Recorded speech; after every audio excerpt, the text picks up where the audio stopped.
All right. Well, folks, it is Tuesday, which means it's time for us to talk about what is opening this week, brought to you by our friends at AMC Theaters. Two important films opening this week. We're going to talk about one of them today, and that one is the new Ron Howard film, In the Heart of the Sea. Wendy, tell us about it. In 1820, crewmen aboard the New England vessel Essex face a harrowing battle for survival when a whale of mammoth size and strength attack with force, crippling their ship and leaving them adrift in the ocean. Pushed to their limits and facing storm, starvation, panic, and despair, the survivors must resort to the unthinkable to stay alive. Their incredible tale ultimately inspired Moby Dick. Christian, should the audiences be looking forward to In the Heart of the Sea?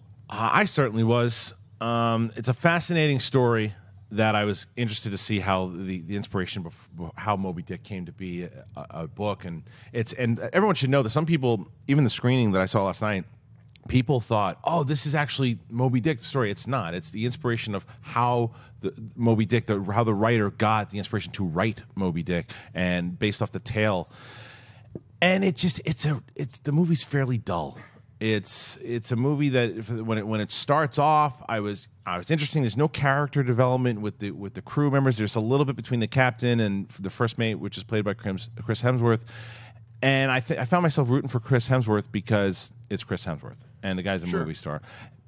I didn't hate the movie. I just thought it was okay. There are parts, and Brendan Gleeson, who is kind of telling the story, freaking awesome. Best part of the whole movie. Yes. He is retelling the story of what happened with the Essex, which is the ship, and that stuff I was just so into and so involved in.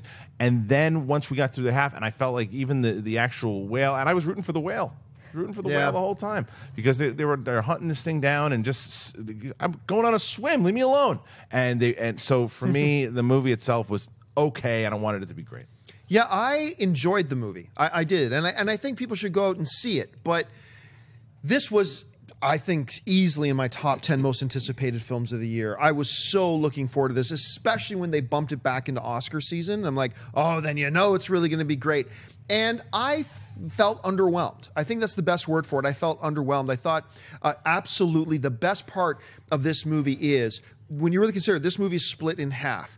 You have the Brendan Gleeson, and I can't remember the other actor. It's Q. Oh, it's Q. Yeah, Ben Whishaw. Yeah. Who's probably going to play Freddie Mercury if all things go well.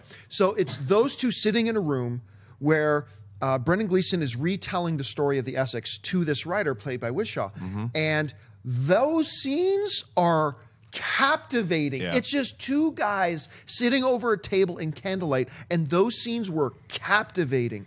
And then you had the scenes where it's actually what happened on the Essex and showing everything that went on. And I got to say this too. I thought the visual effects were kind of poor.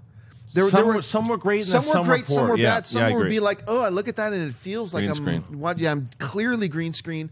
And it just kind of drifted, no pun intended. The movie just kind of drifted to its end.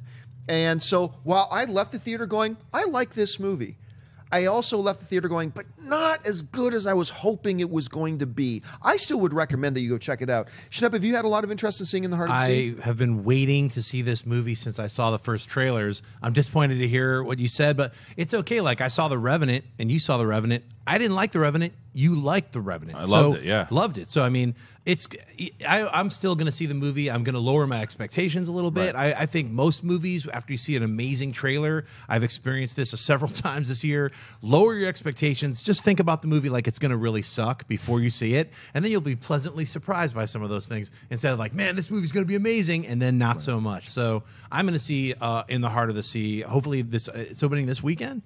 This weekend. Yeah, so I'm going to see it this weekend. I'm looking forward to it. Hey guys, if you like this clip, click here to watch the entire episode. Also, make sure you subscribe to our YouTube channel because it'll help you stay up to date with all the stuff we've got going on here at Collider.